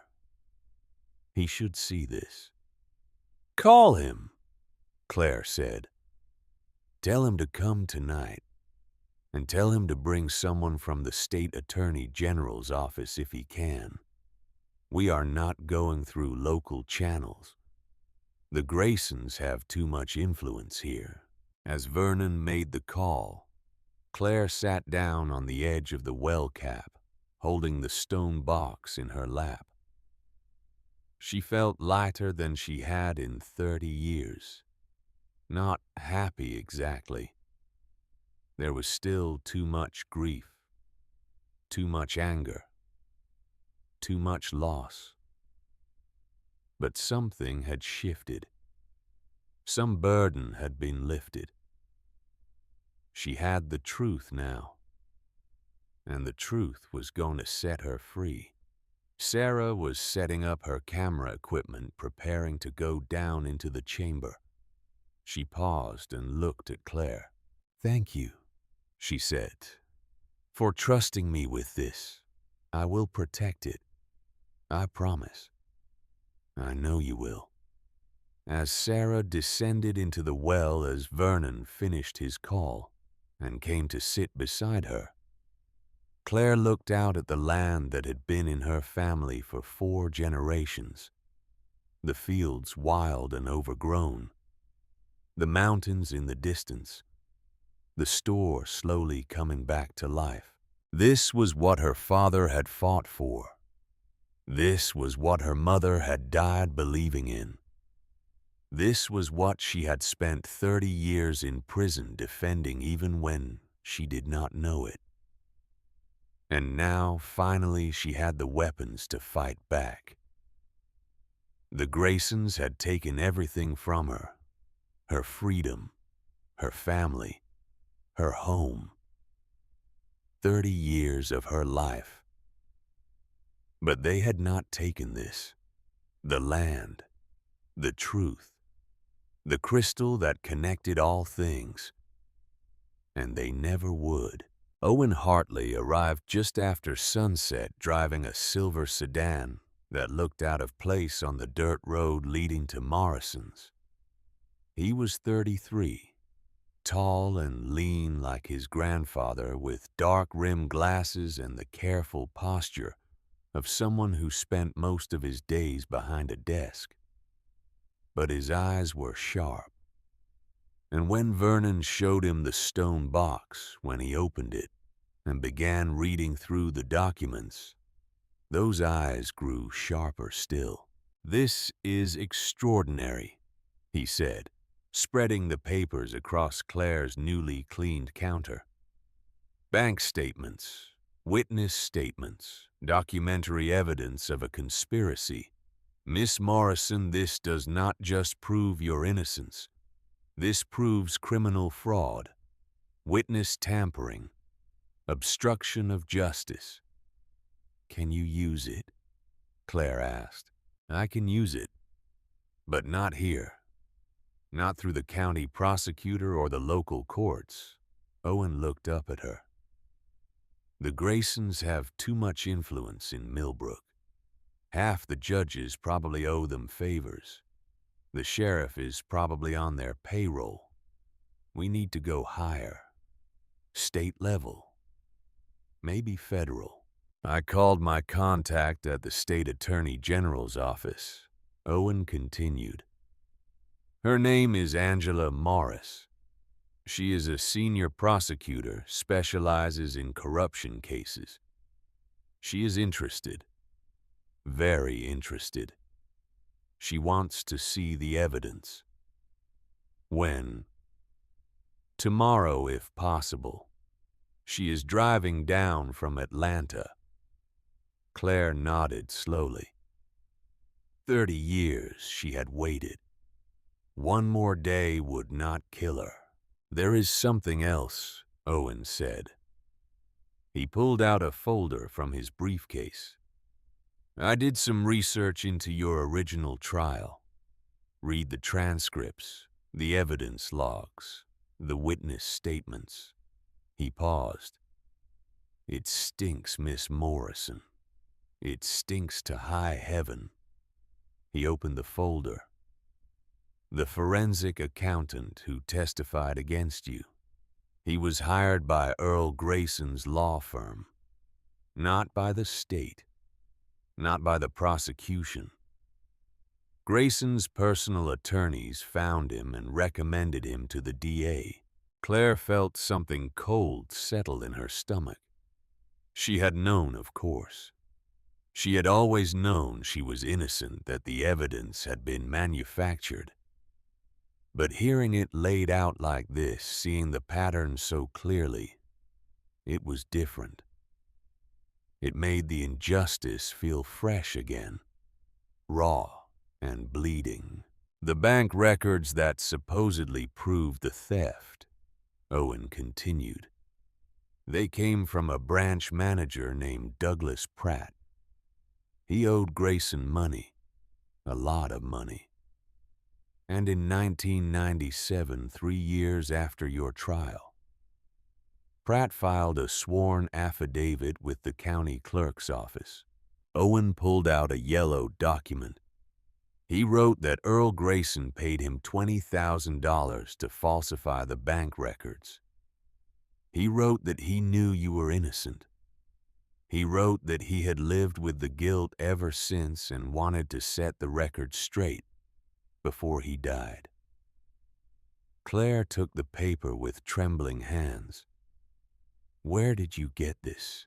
Public records. It was filed in 1997, but nobody ever did anything with it. Nobody ever followed up. I found it buried in the archives while researching your case. Why? Claire whispered. Why did no one tell me about this? Why did no one? Because Douglas Pratt died 2 months after filing this affidavit, Owen said quietly. Heart attack. Just like Earl Grayson. Just like a lot of people who crossed the Graysons over the years. Vernon, who had been standing quietly in the corner, spoke up. You are saying they killed him too. I am saying the pattern is suspicious. And I am saying that Miss Morrison was failed by a system that should have protected her, by people who should have been watching, by a town that was too scared or too bold to do the right thing. Owen reached across the counter and put his hand over Claire's. But that ends now.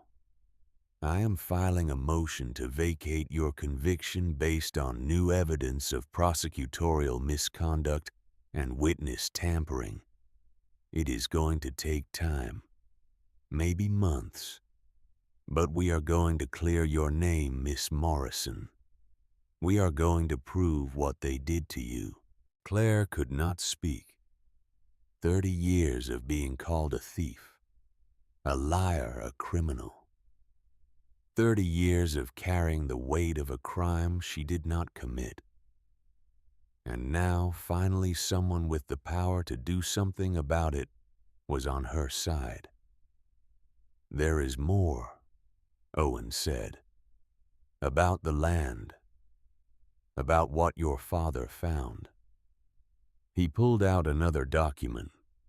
This one was a map, old and hand-drawn with markings Claire did not recognize. I found this in the county historical archives.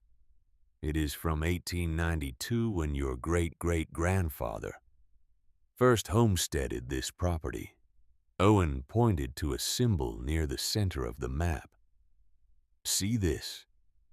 It is marked as a spirit well. The original survey notes say the Cherokee people who lived here considered it sacred. They believed it was a gateway between worlds. A gateway. Claire repeated, thinking of the crystal, of the vision, of her father's voice speaking to her across death. I know how it sounds, Owen said, but your father's letters mentioned the phone right. How he set it up to connect to something bigger than wires. And you said you have been getting calls from...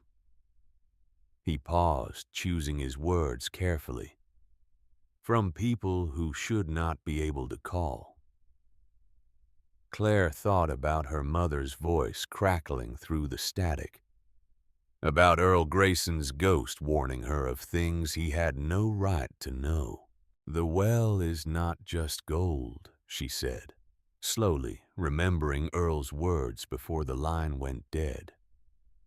My father found something else down there. Something older. Owen nodded. I think your father discovered what the Cherokee already knew. That there is something special about this place. Something that goes beyond geology or mining rights or money. But the Graysons, Vernon said, they only care about the gold. They do not understand the rest. They do not believe in it. That is our advantage, Owen said. They are so focused on what they can measure and sell that they are missing the bigger picture. He stood up, gathering his papers. I need to get back to Atlanta, file these motions, start the legal process, but I will be back next weekend. And I will bring Angela Morris if she is willing to come. He paused at the door. In the meantime, be careful. The Graysons are going to escalate. They are going to try everything they can to force you out before this gets to court. I am not leaving, Claire said. I know. Owen smiled, and for a moment, he looked exactly like his grandfather. That is what Grandpa said you would say. The escalation started the next morning. Claire woke to the sound of engines. Big ones. Diesel rumbling through the morning quiet. She scrambled to the window and saw 2 trucks parked at the edge of her property. Men in hard hats climbing out with surveying equipment. She was outside in seconds, still in the clothes she had slept in, marching toward the trucks with a fury that surprised even herself. This is private property, she called out. You are trespassing. The man who seemed to be in charge, middle-aged with a beer belly straining against his safety vest, looked up from his clipboard with barely concealed contempt. Ma'am, we are here on behalf of Grayson Holdings. We have authorization to conduct a preliminary land survey. Authorization from who? I did not authorize anything. From the county. He thrust a paper at her. Environmental assessment required by law for properties that have been abandoned for more than 20 years. Claire snatched the paper and scanned it. It looked official. County letterhead. Stamps. Signatures. But something about it felt wrong. This is dated yesterday, she said. How convenient. I just get back and suddenly the county needs an environmental assessment. I just do what I am told, ma'am. Now, if you will step aside. No. The word came out hard and flat, brooking no argument. No, I will not step aside. No, you will not survey my land. And no, I do not care what papers the Graysons have paid someone to forge. Claire stepped closer to the foreman, close enough that he had to take a step back. This property belongs to me. My family has owned it for 4 generations. And no amount of bureaucratic harassment is going to change that. The foreman's face reddened. Lady, I am trying to be polite here. Then try harder. Somewhere else. A tense silence stretched between them. The other workers had stopped what they were doing, watching the confrontation with uncomfortable expressions. Then Claire heard another engine. This one familiar. Vernon's pickup came bouncing down the road, kicking up dust, and pulled to a stop right in front of the survey trucks, blocking them in.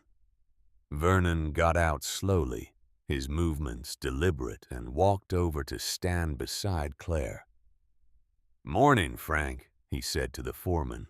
Having some trouble? Frank's expression shifted from annoyance to weariness. Vernon, Did not expect to see you here. I expect there is a lot you did not expect." Vernon crossed his arms. "Like the fact that I have been calling around all morning. Talked to the county clerk. Talked to the permits office. Even talked to Sheriff Davis, who is a personal friend." He let that sink in. "Turns out that authorization you are waving around, it is not worth the paper it is printed on. The county never approved any environmental assessment for this property. Someone created that document without proper authority." Frank's face went from red to white. "I was told. I know what you were told. And I know who told you." Vernon's voice was pleasant, but there was steel underneath. "Now you have got a choice. You can pack up your equipment and leave quietly, and we will all pretend this little misunderstanding never happened. Or you can stay here and wait for Sheriff Davis to arrive with his deputies. Your call." The foreman looked at his crew, at the blocked trucks, at the two people standing firm against him. Whatever Marcus Grayson was paying him, it clearly was not enough for this kind of trouble. "Load up," he muttered to his men. "We are done here."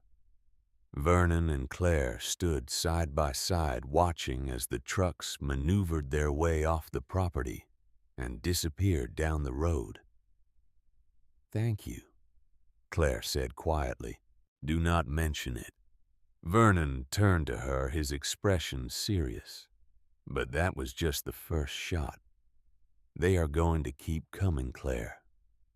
Different angles, different tactics. They are going to try to exhaust you, scare you, wear you down. I know. Do you have a plan?" Claire looked back at the well now covered again with its ancient cap, at the store slowly coming back to life, at the land that had been worth killing for. "I'm going to use every piece of evidence we found," she said.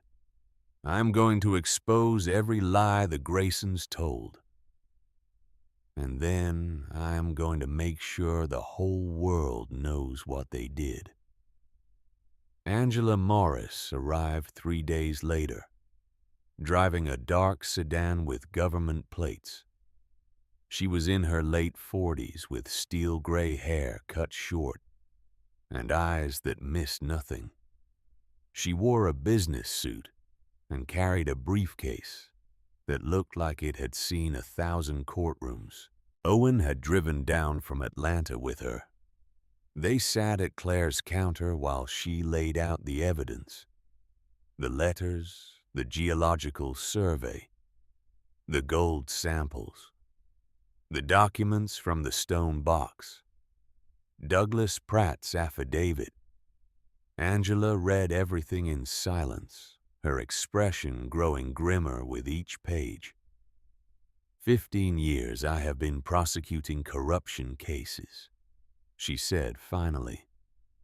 "This is the most clear-cut conspiracy I have ever seen." She looked up at Claire. "Miss Morrison, with this evidence, we can do more than vacate your conviction. We can bring charges, criminal charges, against Marcus Grayson, against anyone who helped his father frame you, against anyone who has been covering it up for the past 30 years. How long will it take?" Claire asked. "That depends on how deep the corruption goes, but I am going to assign a team of state investigators to Millbrook. We are going to dig into every transaction, every relationship, every decision that involved the Graysons and local officials. We are going to turn over every stone." Angela closed her briefcase. "And Miss Morrison, I want you to know something. This is not just about clearing your name. This is about sending a message that no family is above the law, that no amount of money or influence can protect you from justice when the truth comes out. Over the next 3 weeks, Millbrook was invaded by state investigators. They came in their dark sedans and their business suits, knocking on doors, requesting records, conducting interviews. They subpoenaed bank accounts and phone records. They examined property transfers and contract awards. They talked to retired judges and former employees and people who had been too scared to speak up 30 years ago, but were willing to talk now. And they found a web of corruption that went deeper than anyone had imagined. Sheriff Davis Vernon's supposed friend had been accepting bribes from the Graysons for decades. Not just money, but jobs for his relatives, scholarships for his grandchildren, a beach house in his wife's name. 3 county commissioners had approved zoning changes and tax breaks for Grayson Holdings in exchange for campaign contributions that far exceeded legal limits. The judge who had presided over Claire's trial had taken a free vacation to the Graysons' mountain cabin 2 weeks before the verdict. 2 bank executives had falsified records not just for Claire's case, but for other Grayson business dealings over the years. The forensic accountant who testified against Claire had been paid not $20,000 but $50,000 by Earl Grayson, with the additional $30,000 hidden in a shell corporation. And Marcus Grayson had known about all of it. He had not just inherited his father's empire. He had inherited his father's methods.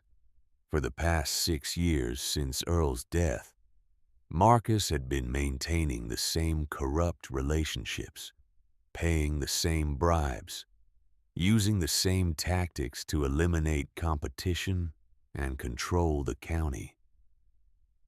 The dominoes began to fall. Sheriff Davis was arrested first, taken into custody at his own office. The booking photo showed a man who looked 10 years older than his age, defeated and small. Then the county clerk who had buried Douglas Pratt's affidavit for 25 years, accepting $1,000 a year to keep it hidden. Then the 3 county commissioners led out of a public meeting in handcuffs, while citizens watched in shock. Then the 2 bank executives arrested at their homes in the early morning. Then the judge retired now, but still liable for his crimes. And finally, on a cold November morning, they came for Marcus Grayson. Claire watched from the window of her store as the state police cruisers pulled up to the Grayson estate visible across the valley. She could not see the details from this distance. Could not see Marcus's face when they told him he was under arrest. Could not see the handcuffs clicking shut around his wrists. But she could imagine it. And that was enough. She felt something loosen in her chest. Something she had been holding so tight for so long that she had forgotten it was there. Not satisfaction exactly. Not revenge, but something quieter, something that felt almost like release. Her conviction was formally vacated on December 15th. The courtroom was packed. Reporters, locals, legal observers who had come to witness what the newspapers were calling the most significant wrongful conviction case in Georgia history. Claire sat at the defendant's table with Owen beside her, wearing clothes Lila had helped her pick out. A simple blue dress. Pearl earrings that had belonged to her mother. She looked like a respectable citizen instead of an ex-convict.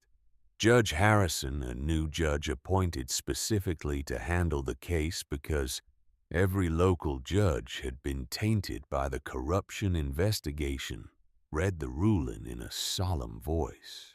Based on the overwhelming evidence of prosecutorial misconduct, witness tampering, and fraud upon the court, this court finds that Claire Morrison was wrongfully convicted of embezzlement in 1994. Her conviction is hereby vacated, her record expunged, and all rights and privileges of citizenship restored. The courtroom erupted. Cameras flashed. Reporters shouted questions, but Claire barely heard any of it. She was looking at the back of the room where Vernon sat, with tears streaming down his weathered face, where Lila clutched a handkerchief to her mouth, overcome with emotion, where Sarah Winters gave her a thumbs up from behind her professional composure, and in the corner, visible only to her, she saw her parents, Henry Morrison in his work clothes, Sarah Morrison in the blue dress she had worn to church every Sunday. They were smiling, holding hands, watching their daughter finally receive the justice they had waited 30 years to see. Then they faded like morning mist in sunlight, and Claire knew they had found their peace.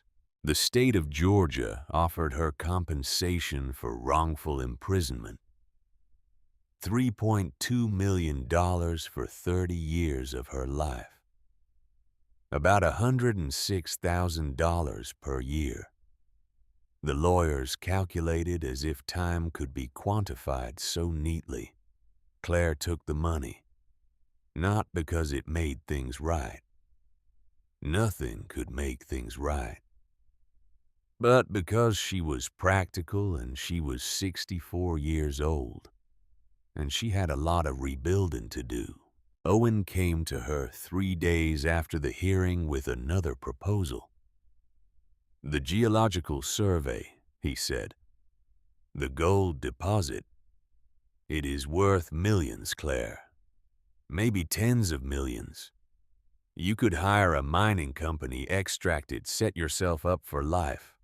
Sarah, who had been documenting the chamber paintings for the past month, added her voice. You have earned it. After everything you have been through, you deserve to benefit from what your father found. Claire looked at them both, at these good people who had helped her, who wanted the best for her. Then she looked out the window at the land that had been in her family for 4 generations. No, she said simply. Claire, that gold is the reason my father died.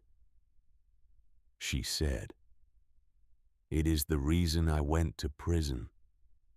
It is the reason the Graysons became monsters. I will not let it poison anyone else. She turned back to face them. We are going to seal the well, properly this time. Concrete reinforced with steel. And then we are going to plant a garden over it. Vegetables and flowers. Things that grow and bloom and feed people. Things that give life instead of taking it. What about the crystal? Sarah asked quietly. What about protecting it? The crystal stays below, Claire said, glowing in the dark, safe, hidden. As long as a Morrison is on this land, it will be protected. Sarah nodded slowly. You are the keeper now. I am the keeper. Spring came slowly to Millbrook as it always did. Claire stood on the porch of the renovated store watching the sun rise over the mountains. The building behind her was unrecognizable from the ruin she had returned to 6 months earlier. Fresh red paint, exactly the shade her mother had chosen all those years ago. New windows that sparkled in the morning light. A sign carved by Vernon's own hands. Morrison's Country Store, established 1952. The gas pumps were gone, hauled away as scrap. In their place was a small garden where customers could buy fresh vegetables in season. Tomatoes and cucumbers and squash. Herbs in terracotta pots. Flowers in window boxes. The store sold what it had always really sold: community, coffee and conversation, local honey and homemade preserves. The kind of small-town commerce that had nothing to do with profit margins and everything to do with neighbors taking care of neighbors. The bell above the door chimed and Lila emerged with 2 steaming cups. "You are here early," Claire said, accepting the coffee gratefully. Could not sleep. Lila settled into the rocking chair beside her, a new addition purchased with some of the settlement money. Kept thinking about how different everything is now. Different good or different bad. Just different. Lila sipped her coffee, looking out at the same view Claire was watching. 30 years that family controlled this town. 30 years of everyone being too scared to speak up. And now they are gone. Marcus Grayson had been convicted on 14 counts of fraud, conspiracy, obstruction of justice, and attempted arson. The attempt to burn down Claire's store had been traced back to him through phone records and witness testimony. He was serving 25 years in the same state prison where Claire had spent 3 decades. The irony was not lost on anyone. The Grayson estate had been seized, the assets frozen, the empire dismantled piece by piece. Some of the money would go to Claire as additional restitution. Some would go to other victims the investigation had uncovered. People who had lost businesses, homes, even family members to the Graysons' greed. "Vernon is coming by later," Lila said. "Wants to help you plant those tomatoes you have been talking about. He does not need to do that. Try telling him that." Lila smiled. "That man has been waiting 30 years to make things right. Let him plant some tomatoes." Claire nodded slowly. She was still learning how to accept help, how to let people in after so long alone. It did not come naturally, but she was trying. "Sarah called yesterday," Claire said. "The university wants to do a study of the property, archaeological survey, historical documentation, that kind of thing." "What did you tell her?" "I told her I would think about it." Claire set down her coffee cup. "The chamber, what is down there, it is not something I want turned into a research project. People poking and prodding, trying to explain something that does not want to be explained." "Then do not let them," Lila said. "But the history matters, the Cherokee people who were here first, what they knew about this place, that deserves to be remembered." Claire considered this. The paintings on the chamber walls told a story of people who had understood that some places were sacred, that some powers were meant to be protected rather than exploited. That story deserved to be told, even if the deepest secrets remained hidden. "Maybe," she said. "I will talk to her about it." The phone rang that evening. Claire was alone in the store, finishing inventory after a quiet day of customers. The sound made her heart skip. It always did. But she had grown accustomed to it now. She walked to the phone and lifted the receiver. Hello, static, distance. And then a voice. Not her mother's this time. Not her father's. Not Earl Grayson's. A woman's voice, unfamiliar, speaking in a language Claire did not recognize. Then the voice shifted, became something she could understand, as if the crystal itself was translating. You are the keeper now, the one who guards the gateway. Claire's hand tightened on the receiver. Who is this? One of many who came before. We have watched you, Claire Morrison. We have seen your suffering, your strength, your choice to protect rather than exploit. What do you want from me? Nothing that you have not already given. You have sealed the well. You have kept the secret. You have honored the old ways without even knowing what they were. I just wanted to protect my family's land. Yes. That is why you were chosen. Not for power or ambition, but for love, for loyalty, for the willingness to sacrifice everything for what matters. The static swelled, and for a moment Claire heard other voices. Dozens of them, maybe hundreds, speaking in languages that spanned millennia. All the keepers who had come before, all the people who had protected this place across the centuries. The gateway will sleep now. The voice continued. It has done what it needed to do, connected you to your past, revealed the truth, brought justice to those who deserved it. Will I still be able to talk to Claire's voice caught?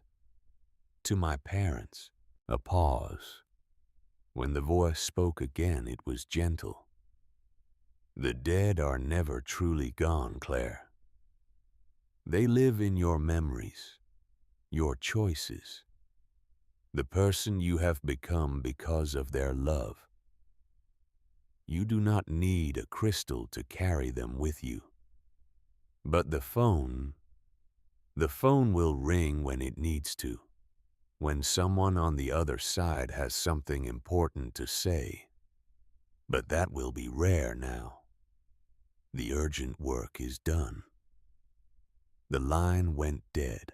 Claire sat in the silence for a long time, holding the phone, letting the peace settle over her like a blanket. 1 year after her return, Claire stood in the garden that covered the sealed well, pulling weeds from between the tomato plants. The October day was beautiful, warm, but not hot, with a breeze that carried the smell of autumn leaves. The tomatoes were long finished for the season, but the fall squash was coming in nicely. Pumpkins and butternut and acorn, their vines sprawling across the rich soil.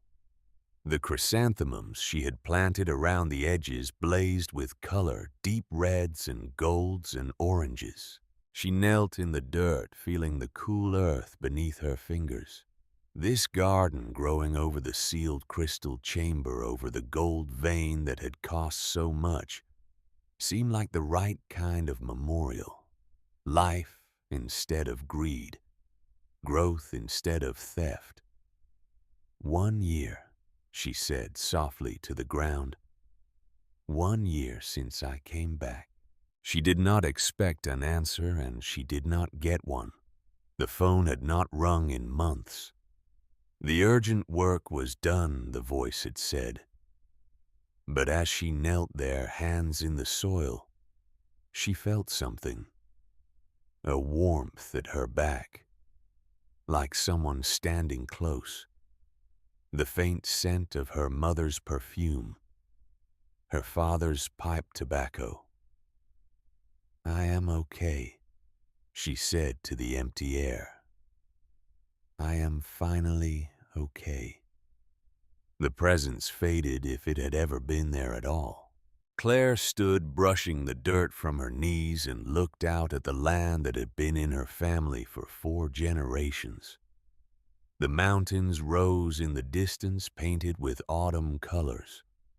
The road wound past the store, carrying travelers to wherever they were going. The sun warmed her face, and somewhere in the trees, birds were singing. She thought about everything she had lost.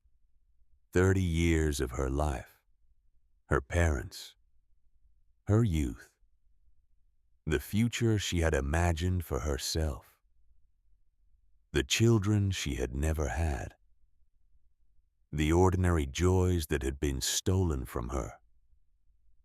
But she thought about what she had gained too. The truth, justice, a home that was truly hers, friends who had stood by her when standing cost them something. The knowledge that she had been loved was still loved by people who had passed beyond the veil, but had not forgotten her. And she thought about what she had chosen: to protect rather than exploit, to rebuild rather than revenge, to plant a garden over buried gold, because some treasures were worth more than money. She walked back to the store where Maria, the young single mother she had hired, was opening up for the day, where Vernon was settling into his rocking chair with his first cup of coffee, where the phone hung silently on the wall waiting for whenever it was needed again. "Beautiful morning," Vernon said as she climbed the porch steps. "It is," Claire agreed. "You look happy." She considered the word. Happy. It was not quite right. There was too much grief in her history for simple happiness. But there was something else, something deeper and more durable. "I look like myself," she said finally. "For the first time in 30 years, I look like myself." Vernon nodded as if this made perfect sense. "That is better than happy. Happy comes and goes. Being yourself that lasts." The bell above the door chimed as the first customer of the day walked in. Claire straightened her apron, put on her welcoming smile, and went to see what they needed. Outside, the sun continued to rise, painting the world in shades of gold. Morrison's country store was alive again, thriving.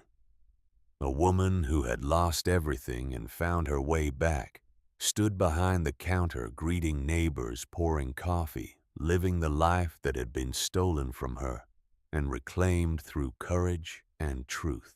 And deep beneath the garden, beneath the sealed concrete and steel, beneath the layers of earth and stone, the crystal pulsed softly in the darkness, glowing, waiting, protected by the woman who had chosen to guard it rather than profit from it.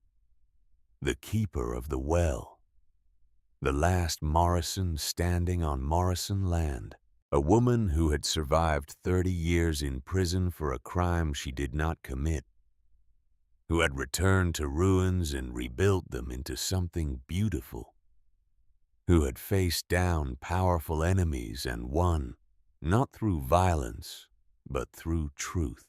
Claire Morrison, 65 years old, with white hair and steady gray-green eyes and hands that were rough from honest work. A woman who knew the value of patience, who understood that some battles took decades to win, who had learned that justice, when it finally came, was worth the wait. She had been broken, but she had not stayed broken. She had been defeated, but she had not stayed defeated. She had been alone, but she had not stayed alone. And now, standing in the store her father built on the land her great-great-grandfather homesteaded, she was home. Finally, truly home. The mountains stood watch in the distance. The road carried its travelers. The garden grew over its secrets. And Claire Morrison, who had every reason to be bitter, who had earned the right to hate, chose instead to pour coffee and sell honey and tend tomatoes and be kind to strangers, because that was what Morrisons did. They endured. They built. They protected what mattered. And they never ever gave up.